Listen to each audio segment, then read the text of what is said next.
Hello everyone, and welcome to the Forgotten Women of History, the channel where we uncover the true stories of real historical figures that time has unfairly erased.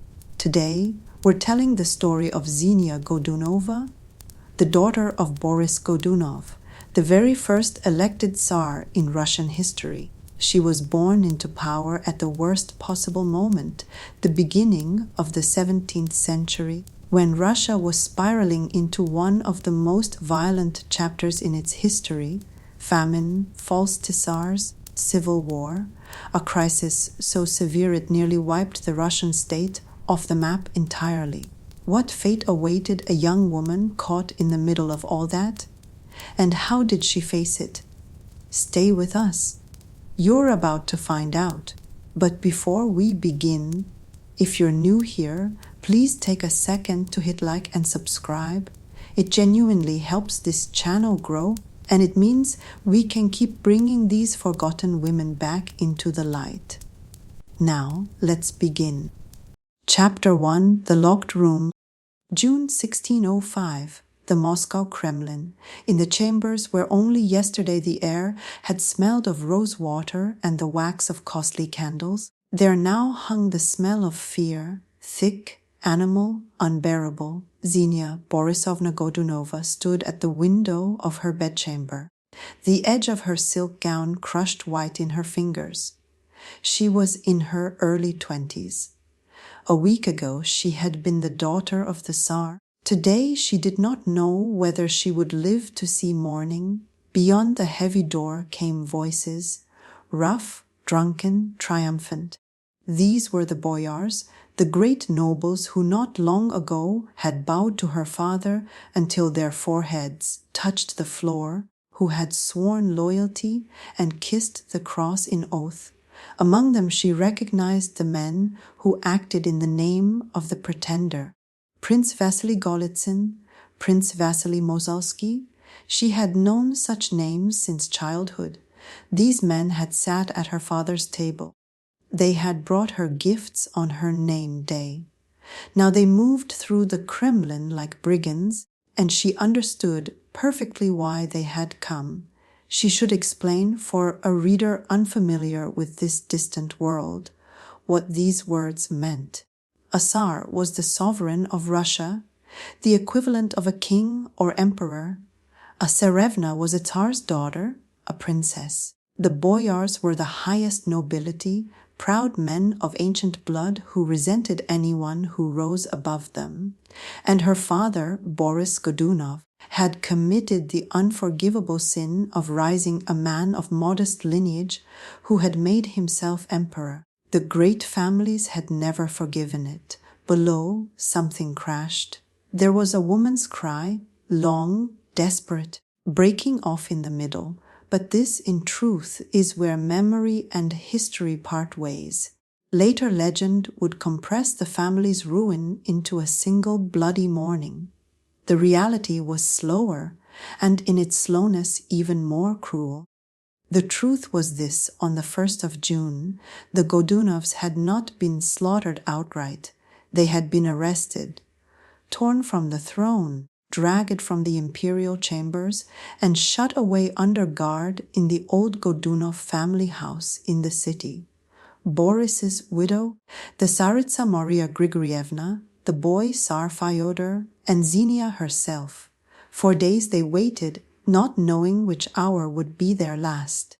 That waiting, the terrible, formless dread of it, was its own kind of torture. Xenia was separated from her mother and brother and confined to a small, dark room in a distant wing. It had once stored old icons and church vessels. Now it was empty, but for a narrow bench against the wall and a tiny window high beneath the ceiling. One of the guards, a nobleman who could not meet her eyes, told her to sit quietly and wait. Wait for what? He did not answer. The door closed, the bolt slid home. She sat in the darkness and stared at the wall. She did not weep. Her tears had run dry somewhere on the stairs. Inside her there was only emptiness, vast, cold, all-consuming. Her father was dead, 2 months gone, and the whole catastrophe had begun with his death. The dynasty of the Godunovs, which was to have ruled Russia for centuries, was collapsing in a matter of days, and she, the last Tsarevna, the daughter of the mightiest man in the realm, the girl who had once been promised to the princes of Europe, sat locked in a black cell, not knowing whether she would live to see the dawn. She remembered how her father had once told her that power was not merely a crown and a throne, it was responsibility. It was a burden not every man could bear. He had borne it for 7 years. 7 years of ruling a land that had endured a famine so terrible that people ate bark and grass. 7 years of battling the whisper of a pretender who claimed to be a dead prince miraculously returned. And now that pretender was marching on Moscow, and the house of Godunov was being wiped from the face of the earth. But it had not always been so. Once, though it now seemed the life of another woman entirely, everything had been different. Chapter 2: The Emperor's Dream. Xenia Borisovna did not grow up as an ordinary Tsar's daughter. She grew up as the living dream of her father, his dream of a new Russia educated, enlightened European, Boris Fyodorovich Godunov, a man of no great birth who had climbed to the summit of power through intelligence and iron will, understood the value of knowledge better than any man at court. And he raised his 2 children, his son Fyodor and his daughter Xenia, as the children of Russian rulers had never been raised before. At the close of the 16th century, when Xenia was still a small girl, her father was only beginning his ascent. He was the brother-in-law of Tsar Fyodor Ivanovich, the last, feeble ruler of the ancient Rurik dynasty, and in Fyodor's name he governed the country in all but title, remaining formally a mere boyar, yet already he thought like a sovereign, and one of his cherished ideas was to give his children an education such as no Russian prince had ever received. For Xenia this meant something extraordinary. She learned to read not merely to recite prayers, as other noble daughters did, but to read truly. The finest tutors in Moscow were brought to her. Learned clerks taught her the old church Slavonic letters, and she formed them with a goose quill on costly paper carried from Italy. But that was not enough for Boris. He wished his daughter to know more than sacred texts. He engaged for her a teacher of mathematics, a thing almost unheard of in the education of a woman of that age. She studied the rudiments of astronomy, she understood the movement of the heavenly bodies, she knew that the earth was a sphere. Though many a boyar held such a notion to be heresy, she learned geography from maps her father imported from Europe and could point out not only the realm of Moscow, but distant lands, France, Spain, the Holy Roman Empire. Above all, she learned to love learning. In an age when a woman was held to be a lesser creature, incapable of serious thought, Xenia read, reflected, and asked questions. Her father encouraged it. He spoke with her often, not of the fine details of statecraft, but enough that she understood how power was ordered, what forces moved men, why one decision led to prosperity and another to ruin. And Xenia was, by every account, a beauty. Even her father's enemies did not deny it. The chroniclers left descriptions of her that are startling in their tenderness, dark, almost black eyes, alive with intelligence, brows that met in the middle, which the taste of that time held to be a mark of great beauty, a natural color in her cheeks, untouched by the white lead and rouge the court ladies used, delicate features and a graceful figure. foreign envoys wrote home to their sovereigns that the daughter of the Moscow ruler outshone many a princess of Europe. Yet beauty without a mind is only a pleasing shell. Xenia could hold a conversation, she could sing. Her voice was called angelic, and not only sacred hymns, but worldly songs, again a rarity in the Russia of that day. She played the gusli, the ancient stringed instrument of the land, and she embroidered not mere patterns, but whole scenes in which biblical stories were woven together with fine ornament. Some of these works survive to this day, and specialists still marvel at their craft. Boris adored his daughter. It was no secret to anyone at court. He called her the light of his eyes. In a world where fathers often saw their daughters only a few times a year at the great feasts, Boris spoke with Xenia almost daily. In 1598, the old Tsar Fyodor Ivanovich died childless, and the Zemsky Sober, the Assembly of the Land, a great council of the realm, elected Boris Godunov the new Tsar. It was a thing without precedent, the first elected Tsar in the history of Russia. Not a Rurikid, not the heir of an ancient line, but a man raised up by his own gifts. It was a triumph. It was also a curse. Many a boyar ground his teeth in envy, waiting for the moment to cast the upstart from the throne, and Xenia, meanwhile, was blossoming into a woman of marriageable age, educated, beautiful, the daughter of the emperor of a vast realm, immensely rich.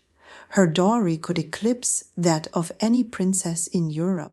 And so Boris began to seek her a husband, not among the boyars of Moscow, but among the royal houses of the continent. He wished to make his daughter a queen, to bind his young dynasty to Europe by blood, to show all the world that the realm of Moscow was the equal of the great powers.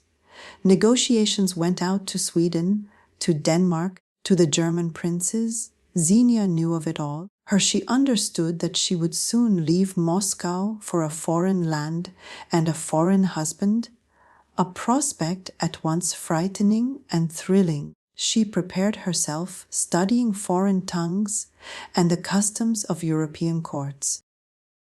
Chapter 3, 2 Suitors. The first serious offer came from Sweden. The suitor was Gustav, not, as legend would later have it, the brother of the reigning king, but the exiled son of a deposed one, the wandering son of the mad, dethroned King Eric XIV, a landless prince who had spent his life drifting across Europe. He came to Moscow in 1599. Gustav proved to be an eccentric of the first order. He was consumed by alchemy, dreaming of turning lead into gold. He believed in astrology to the point of fanaticism, and his conduct was strange in the extreme. Worse, he refused to change his faith to orthodoxy, and he had brought his mistress with him to Moscow. Boris, offended, sent him away into internal exile. Xenia took the failure calmly. Gustav had not pleased her, too nervous, too lost in his mad ideas. She waited for another, and another came. But that is the next chapter of her life, a story of love that ended in tragedy before it had truly begun. In the spring of 1602, the Tsar's envoys carried rich gifts to Copenhagen, and out of all the courts of Europe, it was to the Danish house that Xenia was drawn nearest. The suitor was Duke Hans of Schleswig-Holstein, the younger brother of King Christian IV of Denmark. He is sometimes called Prince John in Western sources. He was not the Danish crown prince, though the flattering tongues of Moscow were quick to raise his rank in the telling. He was of an age with Xenia, marked by an unusual gentleness, even shyness that only won hearts the more. He arrived in the autumn of 1602 with a great retinue. Xenia would remember all her life the first time she saw him at the reception, fair-haired, slender, endlessly curious about everything Russian. Unlike Gustav, Hans showed a true interest not only in his intended bride, but in the country itself, asking at length about life in the Kremlin, about Russian customs, about the prospects of a bond between Denmark and Moscow. But what she remembered most was his gaze, clear and a little sad. Xenia and Hans found a common language quickly. Her father was delighted. The match promised not only political advantage, but his daughter's own happiness. Boris even permitted a rare thing, several walks together under the watchful eyes of the ladies in waiting. They spoke of books and of music. He tried to learn a few Russian phrases and made her laugh with his mistakes. For the first time in a long while she felt herself not a piece upon the chessboard of politics, but a young woman in whom someone took a genuine interest. News of the betrothal ran through Moscow like fire through dry meadow grass. With such a union, the House of Moscow stood no lower than the Bourbons of France or the Habsburgs. The beautiful Xenia had drawn the eye of Europe, and it seemed a new dawn was breaking for the whole line of Godunov. Preparations for the celebration began. From the imperial treasury the finest cloths were chosen, white Italian silk, its hem embroidered with pearls, a mantle worked with gold thread, silver slippers, earrings of Ural gemstones. For Xenia it was all like a fairy tale. And then, as swiftly as it had come, it was gone. At the very last moment, Hans fell ill. It began with an ordinary weakness. His people blamed the heat, the change of climate, the heavy air of Moscow. But a high fever took hold, his body ached, his brow burned. Physicians, both the Russians and the Danes who had come with him, threw up their hands in despair. For days the Kremlin held its breath, waiting for a miracle. Xenia prayed desperately in her chamber, falling asleep on her knees before the image of the Mother of God. She did not eat, she did not sleep, she spoke to no one but her serving women, and through the city the rumor spread and grew ominous. This is a sign. God turns his face from the Godunovs. On the last day she was brought to him. He lay pale, his breath ragged, his eyes dim. She knelt beside his bed and took his hand, and for the first time in her life she wept openly before them all. He knew who was beside him. His lips moved as though he would speak, but he could only look into her eyes. She would remember that look for the rest of her days. He died on the 28th of October, 1602, in the great chill of a Moscow autumn. No one ever knew what illness carried him off. The body was returned to Denmark for burial by the rites of his own church. The Kremlin filled with a piercing silence, as though death itself had taken up residence in its stone vaults. And through the streets ran the whisper, "The Godunovs are cursed. Even the noble foreign princes perish the moment they cross the threshold of the Kremlin." It was, men said, a family doom, and it was only the first drop of a rain that would soon become a flood of blood. Chapter 4: The Hungry Years and the Dead Prince Reborn. The truth was that the flood had already begun a year before Hans died, in 1601, when the heavens themselves seemed to turn against the realm of Moscow. That summer was strangely cold. In June the frosts came, and snow fell upon fields where the young shoots had barely broken the soil. The peasants, used to the caprices of the weather, thought little of it at first. But the frosts returned in July and again in August, and then it was clear there would be no harvest. Autumn came, and the granaries were empty. The winter of 1601 to 1602 became a nightmare. Boris ordered the imperial storehouses opened and grain given away without payment, but the reserves fell catastrophically short. The price of bread leapt tenfold, twentyfold. People ate bark, grass, acorns, anything to dull the gnawing in their bellies.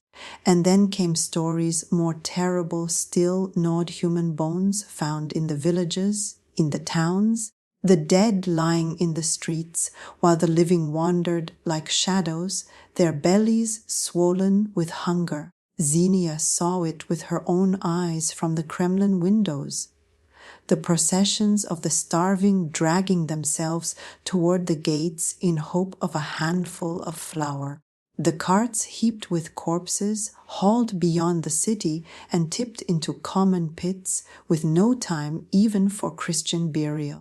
By the reckoning of the chroniclers, the 3 years of famine took hundreds of thousands of lives, perhaps as many as 500,000, a monstrous toll for a country of that age. The precise number is beyond any certainty.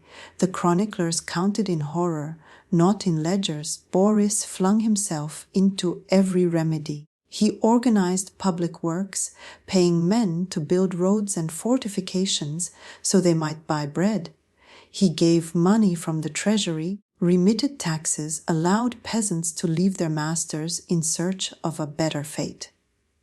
But it was all in vain, and the people did not thank the Tsar for his help. Instead, they whispered, "God is punishing Russia because upon the throne sits not the rightful Tsar, but an upstart, the murderer of the Tsarevich Dmitri." The whisper was a lie. Here a word of explanation is needed. Ivan the Terrible, the fearsome Tsar who had died in 1584, had left a young son named Dmitri. In 1591, that boy died in the town of Uglich under circumstances that have never been fully explained. A commission of inquiry, headed, as it happened, by the very Vasily Shuisky, who would one day be Tsar himself, ruled it an accident. The child, subject to fits of the falling sickness or epilepsy, had cut his own throat in a seizure. Boris Godunov was not yet Tsar when it happened, and there is no proof he had any hand in it. To this day the mystery is debated. But the people needed someone to blame, and the blame settled upon Boris, and it poisoned every day of his reign. And then he appeared, the man who called himself the Tsarevich Dmitri, miraculously saved. In the autumn of 1604, word came from Poland. A young man had arisen there, claiming to be the son of Ivan the Terrible, claiming that he had not been murdered at Uglich, but secretly spirited away while another boy died in his place. Now he came with an army to reclaim his lawful throne from the usurper Godunov. The Polish king Sigismund III supported the pretender, not openly, but with money, soldiers, and his blessing. The magnates of Poland gave him men. Cossacks and adventurers flocked to his banner. Boris did not believe it at first. He knew with certainty that the true Dmitri was dead. This was a plain impostor, an adventurer, perhaps a runaway monk named Grigory Otrepiev, as his agents insisted. This man is known to history as the false Dmitri or the first pretender, but the people believed. Worn down by famine, sunk in despair, they longed for a miracle, for a true Tsar to appear and set all things right. And when the false Dmitri crossed the frontier with his small army, the towns opened their gates to him, one after another, without a fight. Xenia watched this story destroy her father from within.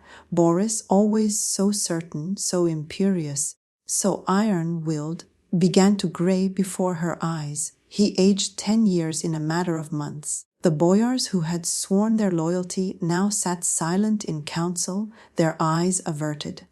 Betrayal hung in the air, thick and palpable as the Moscow fog. In the winter of 1605, at the Battle of Dobrinichi, the pretender's army was routed. He fled to the town of Putyvl in the south, his forces scattered. For a moment Boris breathed easier. It was too soon, for in the spring whole provinces of the south rose in revolt. Cossacks, peasants, minor nobles, all who had something to lose or nothing at all, and swelled the pretender's ranks anew. And then, on the 13th of April, 1605, Boris Godunov died, suddenly at only 53. The official cause was an apoplexy, a stroke, but there were whispers of poison. In the end, it hardly mattered what killed him. What mattered was that the one man who might have protected Xenia and her family was gone. There remained only she, her mother, and her 16-year-old brother, against a whole country that thirsted for Godunov blood. Chapter 540, 9 Days.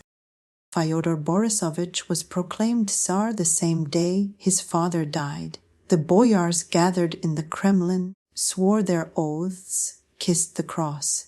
The young Tsar sat upon the throne, pale and shaken, striving to bear himself with dignity. Xenia stood beside her mother, watching through a veil of tears, reading in the faces of the boyars what they would not say aloud. Many of these men had already, in their hearts, gone over to the pretender marching up from the south. The first weeks of Fyodor's reign passed in a feverish effort to hold together what could still be held. He listened to counselors, signed decrees, sent out letters to the provincial governors begging them to keep faith. Xenia helped as she could. Her mother prayed without cease. All three understood that time was against them. The decisive blow fell not in Moscow, but at the front. The Tsar's army, sent to face the pretender, was encamped near the town of Kromy. In early May it mutinied. The soldiers refused to fight for the Godunovs, arrested their commanders, and declared for Dmitry. Without an army, imperial power became an empty word. Fyodor was a clever boy, well educated, schooled by his father in the arts of governance. But he was too young, too untrained, and above all, he was not cruel. To hold power in such an hour, a man needed an iron grip and a readiness to drown all resistance in blood. Boris had possessed that hardness when he needed it. Fyodor did not and would not learn it. Here the legend and the history diverge once more, and the truth is grimmer than the tale. On the 1st of June, envoys from the mutinous army entered Moscow and read out a proclamation in the marketplace, calling on the people to cast off the Godunovs and receive the true Tsar Dmitry. The city rose, but it was not the pretender's soldiers who overthrew the dynasty. The false Dmitry was still far off. It was the Muscovites themselves, stirred up by the great boyar families who had hated the upstarts from the first. Prince Vasily Golitsyn and others led the mob into the Kremlin. The young Tsar, his mother, and his sister were seized and dragged from the imperial chambers. They were not killed. They were arrested, imprisoned in the old Godunov family house in the city under guard. And then came the waiting. For 10 days the deposed family lived in that limbo, not knowing their fate, whether they would be exiled or imprisoned forever or quietly killed. 10 days is a long time to wait for death. It was, perhaps, the cruelest mercy of all. On the 10th of June, the pretender's men came to the house. Agents sent from the false Dmitry's camp. Among them a man named Molchanov and a handful of Strelets guards did the work. They separated the family. Xenia was set apart in another room, and her mother and brother were murdered.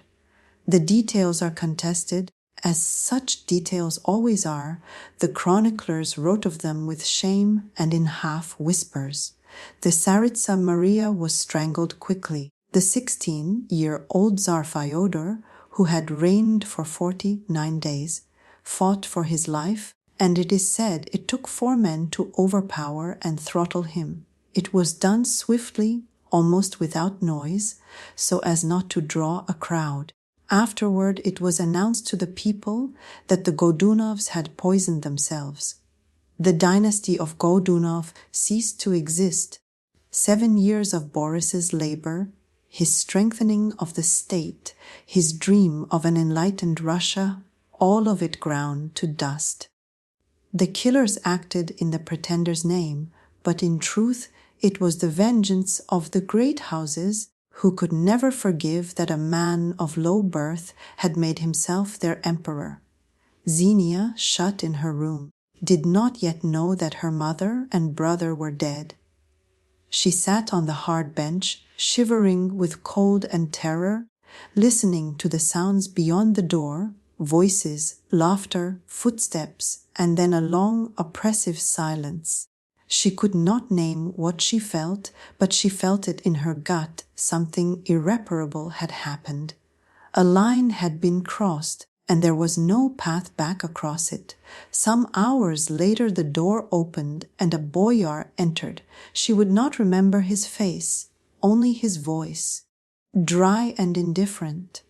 He told her that she was now a prisoner, that her mother and brother had died, and that soon the true Tsar, Dmitri Ivanovich, would enter Moscow and decide her fate. Died, mother and brother died.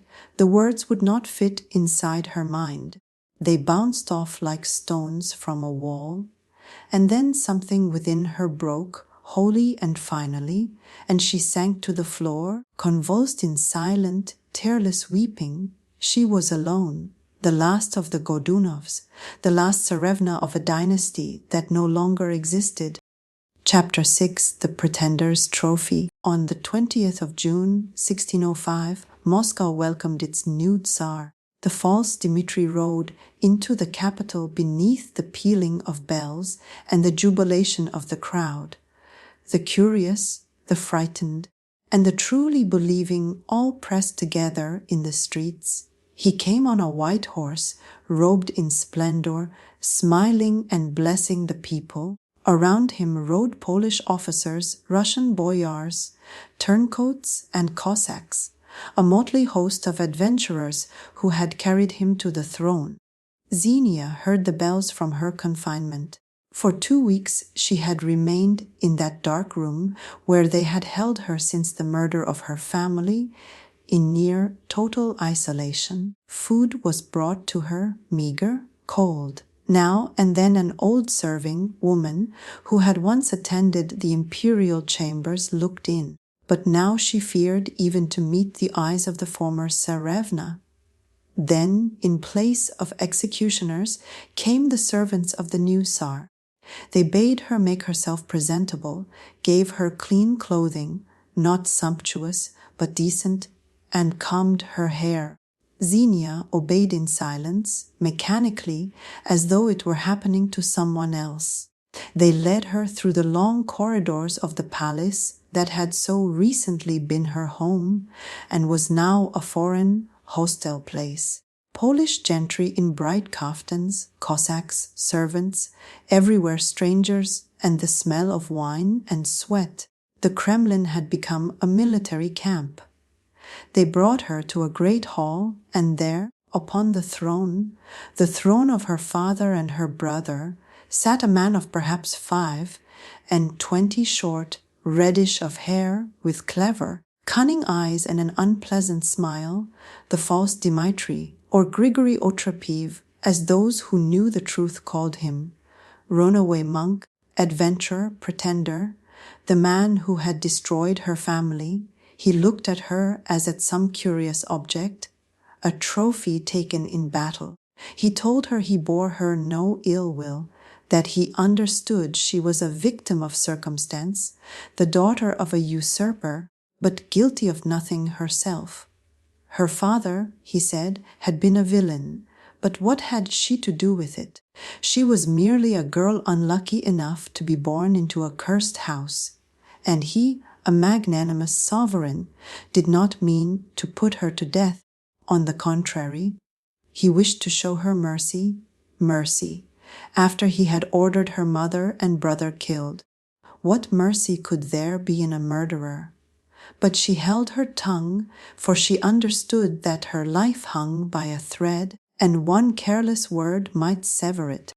Chapter 7, The Shadow of a Rumor. Here the historian must pause and speak plainly, for what follows has come down to us more as whisper than as record. The chronicles hint, darkly, shamefully, and with no agreement among themselves, that the false Dmitri kept Xenia at court not merely as a captive, but as a concubine, that for some months the last Tsarevna of the fallen dynasty was forced to share the bed of the man who had destroyed her house. Whether this is truth or the later invention of enemies wishing to blacken the pretender's memory, no one can now say with certainty. There is no firm proof, but the tale was widely believed, and it fits the temper of the man and the age to a triumphant usurper. The daughter of his vanquished foe was the ultimate symbol of victory, a living token that the house of Godunov had been not merely defeated, but degraded. If the rumor is true, then imagine it a young woman who had lost her whole family in the space of days, kept in gilded chambers, dressed in fine gowns, seated at the Tsar's table, and every day forced to look upon the man who had ordered the killings, and every night to endure him. It would have been a hell dressed as comfort. The servants, so the stories go, whispered that the Tsarevna had died inside, that her eyes were empty, as though her soul had already fled her body. There is a further, darker whisper still, that Xenia conceived a child by the pretender. For this there is not a shred of proof. It belongs wholly to the realm of legend, and honesty requires that it be named as such. If it were true, we should have to imagine a grief almost past bearing, to carry within oneself the child of one's family's murderer. But the sources are silent, and where they are silent, we must not invent. We can only note that even the possibility, true or false, has clung to her memory and deepened the shadow over her story. What is not in doubt is this: whatever her place at that court, it did not last, and its ending was decided not by mercy, but by another woman's pride. Chapter 8, The Revel and the Veil. In the autumn of 1605, the pretender was betrothed by proxy in Krakow to a Polish noblewoman, Marina Mniszek, daughter of Jerzy George Memniszek, the voivode, the governor of Sandomierz. She was about 17, ambitious and proud, and she had dreamed of a crown since childhood, but she did not yet come to Moscow.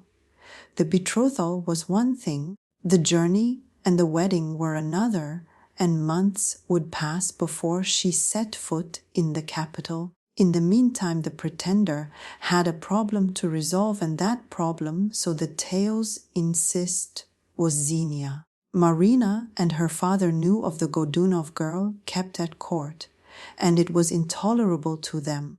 Whether or not the rumors of concubinage were true, the mere existence of a beautiful, high-born rival under the same roof, the last daughter of the old dynasty, was an offense to the future Tsaritsa and a stain upon the alliance. Jerzy Memniszek was a hard, practical man, and he understood exactly what was at stake: the Polish money, the soldiers, the political backing on which the pretender depended. His daughter would be Tsaritsa, and every obstacle would be removed. Xenia was an obstacle. The pretender yielded, as he was always going to yield, and so he made the decision that formally saved Xenia's life and finally buried it. He sent her to a convent. In late 1605 she was summoned and told her fate: she would be made a nun. This is no punishment, he assured her. It is a mercy. In the convent you will be safe. You may pray and atone for your father's sins. He even settled upon her a small allowance, modest, but enough not to starve. Xenia listened in silence. What could she say? Protest? Refuse? She had no choice, as she had had none through all the months of nightmare. The tonsure was performed quickly, almost in secret, in a small Kremlin church before a handful of nuns and a single priest. They dressed her in the dark, coarse habit of a nun, so unlike the silks she had known since childhood. Then the priest took the shears and began to cut her hair, the long, dark, glorious hair her father had been so proud of, that serving women had combed, that had been braided for feast days. Now it fell to the stone floor lock by lock, like leaves in autumn.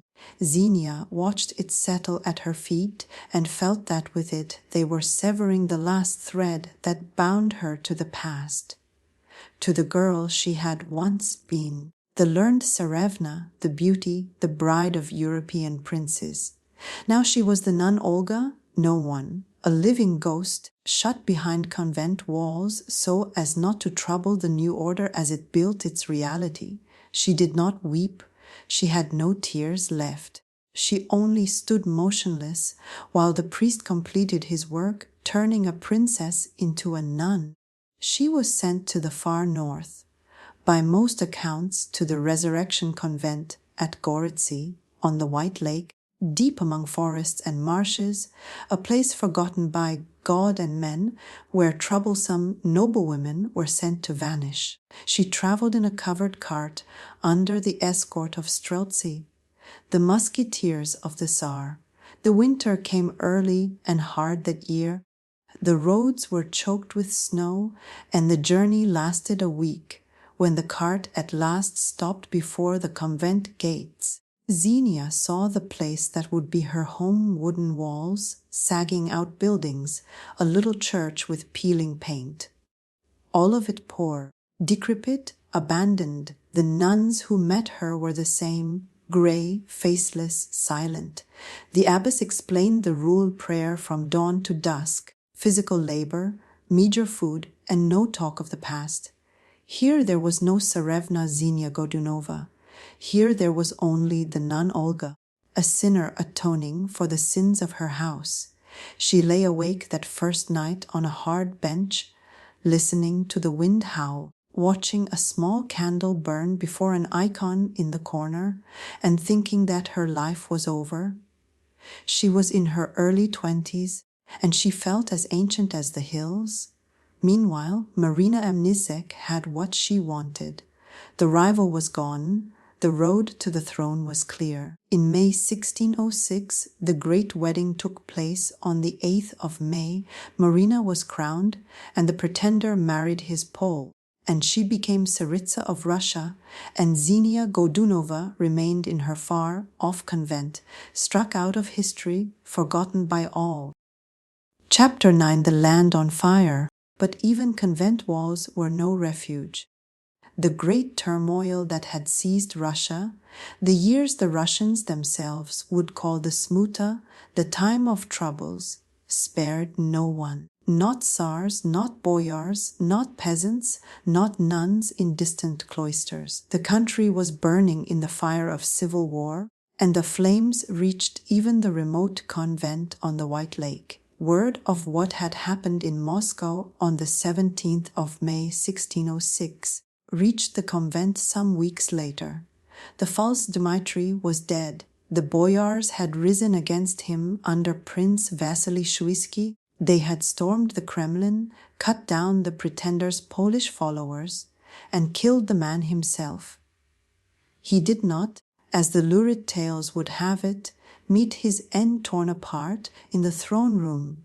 In truth, he leapt from a palace window, trying to flee, injured himself in the fall, was seized and shot. Only afterward was his body abused, burned, and, so the story goes, its ashes fired from a cannon back toward Poland. Xenia heard the news without emotion. The man who had destroyed her family, who had trampled her life, had himself died a terrible death. She might have rejoiced, might have seen in it the justice of God, but she felt nothing. The emptiness within her was so complete that even the death of her enemy could not fill it. He was dead. And what of it? Her family would not rise again. Her life would not return.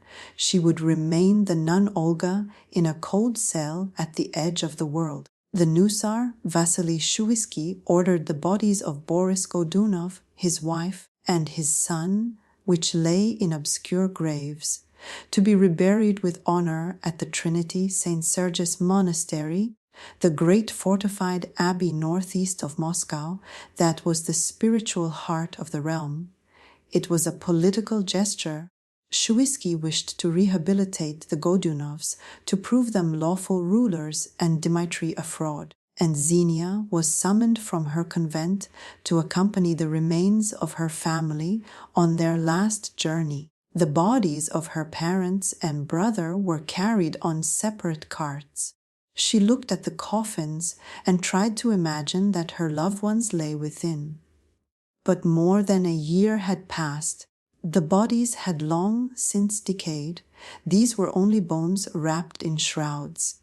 Not the father who had called her the light of his eyes. Not the mother who had taught her to embroider.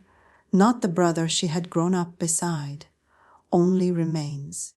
At the monastery the abbot and the brethren received them. A solemn service was held, and the coffins were lowered into the family vault. Xenia stood at the graves and read the prayers. Her voice was even mechanical. She spoke the words she had known since childhood, but they did not reach her heart. After the burial, she was permitted to remain at the Trinity. There was a women's community attached to the great monastery, and the conditions were better than at Goritsi. Xenia agreed. What did it matter where she lived out her days? But peace was not to be hers. 2 years later, a new wave of troubles broke. A second pretender arose, the false Dmitry C., claiming, absurdly, to be the same miraculously saved Tsar, escaped a second time. To him flocked Polish detachments, Cossacks, and nobles discontented with Shuisky. He made his camp at the village of Tushino, near Moscow, and laid siege to the capital. The country split in two. Some acknowledged Shuisky, others the thief of Tushino, as the new pretender was mockingly called. And between them the common people were torn, not knowing whom to believe or obey. The Trinity St. Sergius Monastery found itself at the very heart of the storm. In the autumn of 1608, the Tushino forces surrounded the abbey and began a siege that would last some 16 months. Roughly 3,000 defenders, monks, servants, peasants from the surrounding villages, and a small band of Streltsy held out against a besieging army numbering, by the accounts of the time, as many as 15,000. The Poles and Cossacks stormed the walls, battered them with cannon, tried fire and mine and starvation, but the monastery held. Whether Xenia herself lived through that siege behind those walls, the sources do not truly tell us. Later tradition placed her there, nursing the wounded and dying, but this belongs more to legend than to certain record. What is certain is the horror of the siege itself, the cannonballs shattering the stonework, the cries of the storming parties, the defenders dying not only of wounds, but of hunger and of scurvy, their gums bleeding, their teeth loosening, until many simply lay down and died of exhaustion and despair. Toward the end they boiled soup from grass and bark and chewed leather softened in water. In January 1610 the besiegers at last withdrew. The monks called it a miracle, the intercession of St. Sergius himself. Perhaps, or perhaps the Tushino host had merely quarreled among themselves and wearied of the endless siege. And still the wars raged on. Vasily Shuisky was overthrown. The boyars who seized power invited a Polish prince, W.I. Adisol, to take the Russian throne, but the Polish king wanted the crown for himself, and Polish troops occupied Moscow. The struggle passed into a new phase, no longer a war for the throne, but a war for the very survival of the country. Towns burned, villages emptied, the roads filled with refugees, Russia blood. Xenia watched it all from the side. She lived at the Trinity, prayed, worked, listened to the news of battles and sieges. Her private tragedy had dissolved into the catastrophe of a whole people. What did the fate of one woman matter when an entire country was dying? The Godunovs, the Pretenders, the Shuiskis, all of them were merely players in a bloody drama staged upon the Russian land. The true victims were the countless ordinary people who won nothing from these wars and paid for them with their lives. In 1612, a national militia raised in the city of Nizhny Novgorod under the merchant Kuzma Minin and the Prince Dmitry Pozharsky marched on Moscow to free it from the Poles. Xenia heard the bells that rang out the militia's victories. In October, the Polish garrison capitulated and Moscow was free. Chapter 10, The White Convent. In February 1613, the Assembly of the Land elected a new Tsar, the 16-year-old Michael Romanov, first of a dynasty that would rule for 300 years. The time of troubles was officially over. Bells rang across all Russia, and the people rejoiced. A young sovereign, untouched, unstained by the blood of the civil strife, promised to begin anew, to heal the wounds, to rebuild what had been destroyed. For Xenia, it meant one more change in a life that had long ceased to be her own. The Romanovs knew of her, knew that she was the last of the Godunov line, that she had survived all the horrors of the Troubles, that she was a nun living at the Trinity. But what to do with her? To kill her would be needless cruelty. She was no threat, with no followers, no army, no money, only a woman in a nun's habit who had long ago renounced the world. Yet to keep her at the Trinity, so near to Moscow and so much in view, was awkward. And so it was decided to move her to the Intercession Convent at Suzdal, a place of particular reputation, where fallen tsaritsas and disgraced noblewomen were sent, a kind of honorable prison, where unwanted women were allowed to live out their days in relative comfort, but under strict watch. There had once dwelt another famous captive, Solomonia Saburova, the first wife of Grand Prince Vasily Ether, forced into the veil nearly a century before. Now Xenia Godunova would follow her, two women whose fates had been broken by the will of rulers. Xenia came to Suzdal in the summer of 1613. After the storms she had lived through, the town seemed quiet, almost drowsy. The Intercession Convent stood on the bank of the little river Kamenka, ringed by white walls, the graceful cupolas of its churches glinting in the sun. It was a beautiful, peaceful place. Nothing here recalled the wars, the sieges, the blood. It seemed the Troubles had passed it by, leaving an island of stillness in the midst of a ruined land. She was given a cell of her own, spacious by monastic measure, with a window onto the garden and a small allowance from the imperial treasury. Michael Romanov was not a cruel man. He understood that Xenia was guilty of nothing, that she was as much a victim of the Troubles as thousands of others, and so she was treated with respect, neither humiliated nor oppressed, merely kept apart from a world where her name might recall an unpleasant past. Xenia settled into the rhythm of the convent, the morning and evening services, the labor, the needlework. She embroidered. This skill, taught her in childhood, had stayed with her all her life. Her hands remembered how to hold the needle, how to draw the thread, how to make the patterns. Only now she embroidered not worldly scenes, but sacred things, palls and shrouds, covers for icons, vestments for priests. These works were of remarkable mastery. Modern specialists who have studied the surviving pieces note the fineness of the stitching, the elegance of the ornament, the depth of the conception. Into each stitch Xenia poured what she could not say in words: her grief, her pain, her quiet hope for the salvation of her soul. The embroidery became her prayer, her way of speaking with God. She bent over her frame for hours by candlelight, and her hands made beauty out of thread and cloth. Some of these works survive to this day, kept in museums, silent witnesses to her talent and her tragedy. The years passed slowly and alike. Xenia aged.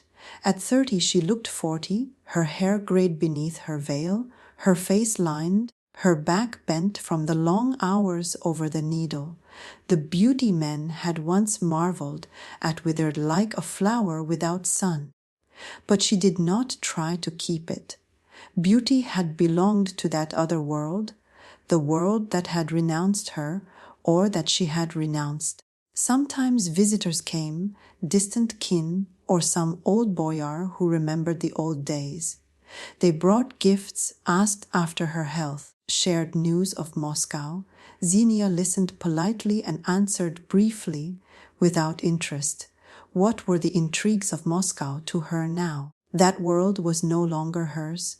She lived in another dimension, outside time, outside politics, outside the bustle of men. Yet she could not wholly break from the past. Memory carried her back to childhood, to her father taking her in his arms and telling her tales, to her mother teaching her to sing, their two voices blending, to Hans of Denmark smiling at her, and to the belief once that happiness lay ahead. These memories hurt, but she did not drive them away. They were all she had left, memory of the time when she had been alive. Chapter 11, The Quiet End. Xenia Borisovna Godunova died in 1622 at about 40 years of age. In that time already reckoned old age, especially for a woman who had endured so much. Her body was worn by fasting and endless labor, her soul weary with the sorrow she had carried within her for 17 years. 17 years since the day the killers came and destroyed her world. Death came quietly, without agony. The chroniclers say she fell ill in the spring, a chill that quickly turned to fever. The nuns tended her and prayed, but all understood that she did not wish to recover. Xenia did not fight for life. On the contrary, she seemed to await death as a deliverance. Her last days she passed in a half-dream, whispering prayers, calling out names, her father's, her mother's, her brother's, and Hans's, all those she had loved and lost gathered at her deathbed like invisible shadows. By her own wish she was carried to the Trinity Saint Sergius Monastery and buried in the Godunov family vault beside her parents and her brother. It was the last mercy the Romanovs showed her, leave to rest in the family tomb. The service was modest, without great honors. There were the nuns from Suitors who had escorted the body, a few monks of the monastery, the abbot. None of the great, none of those who had once fawned upon her father, who had marveled at her beauty, who had come courting in the name of European princes. They were all dead, or had forgotten, or preferred not to remember an inconvenient past. The coffin was lowered into the earth beside her father. Boris Godunov and his daughter were reunited in death, though in life he had not been able to protect her. A simple stone marked the grave. Without superfluous words, the nun Olga, in the world Xenia Borisovna Godunova, the dates of birth and death, nothing more. No epitaph to her beauty, her mind, her tragic fate. Only a name and 2 dates, all that remained of a life that might have changed history. Epilogue, the Cuckoo's Lament. Xenia Godunova became a symbol of an age that Russia preferred to forget.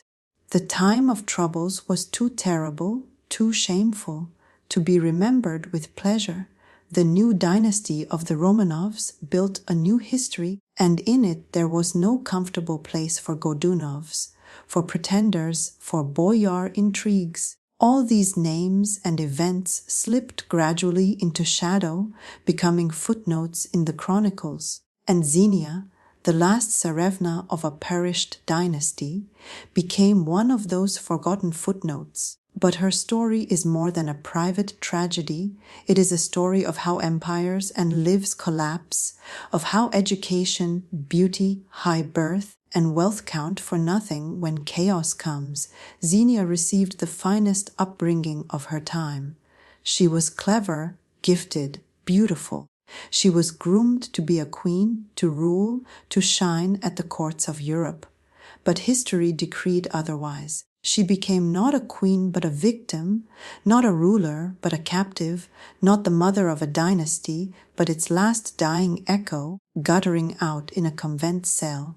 Her fate shows the fragility of human hopes before the great convulsions of history. Boris Godunov dreamed of an enlightened Russia, of a dynasty that would rule for centuries. He built, he planned, he labored without rest. And then came the famine, the pretenders, the revolts, and it all fell to ruin in an instant. His family was destroyed, his work forgotten, his name slandered. And the daughter he had loved so dearly, to whom he had given all the best, lived out her life in suffering and died in obscurity. Xenia stands, too, for an alternative Russia that never was. Had there been no troubles, had the Godunovs held power, the country might have taken another road. Boris was a reformer who dreamed of drawing nearer to Europe, of enlightening his people. His children were educated to a European standard. Perhaps Russia might have become another country, more open, more modern. But history chose a different path, through blood and fire and turmoil, to a new dynasty. And Xenia remained a monument to what might have been and was not. Her embroideries, surviving to this day, are the one material witness to her talent and her will. Scholars study them and admire their craft, but few pause to think of the woman who made them, of the thoughts that passed through her mind as she worked, of the tears that fell upon the cloth as the needle drew stitch after stitch. Those palls and covers were her silent cry, her way of telling the world I existed, I suffered, I loved, I made beauty in spite of everything. History loves the victors. The Romanovs won, and their version of events became the official one.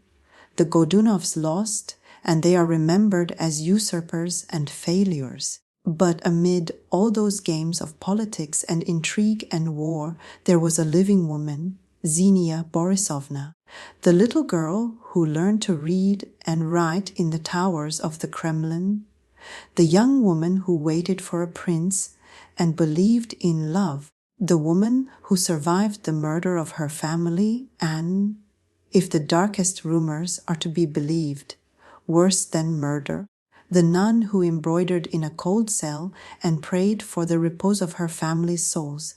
She was real. She lived, breathed, felt, and her pain was real. Today few remember the name of Xenia Godunova. Tourists visiting the Trinity Saint, Sergius Monastery pass by the Godunov vault without pausing. They are more taken with the golden domes and the great halls. But there, beneath the stone slabs, rests the dust of a woman whose life was shattered by the time of troubles, a woman who might have been a queen and became a victim instead, a woman who did not choose her fate but walked it to the end with dignity. Her story is like the lament of the cuckoo, the bird that builds no nest of its own, that raises no chicks of its own, that lives out its days within another's life. Xenia, too, was never able to build a life that was truly hers. She was set down in the nest of history, where she proved unwanted, superfluous, forgotten, and yet she endured. She lived some 40 years in a world that showed her no mercy, and she left behind her those embroideries, beautiful, moving witnesses to the truth that even in hell one may still make beauty, that even in despair one may keep one's humanity, that even when all is lost, one may go on living and praying and hoping. So ended the story of the last Tsarevna of the House of Godunov, the story of a woman whom history forgot, but who deserves to be remembered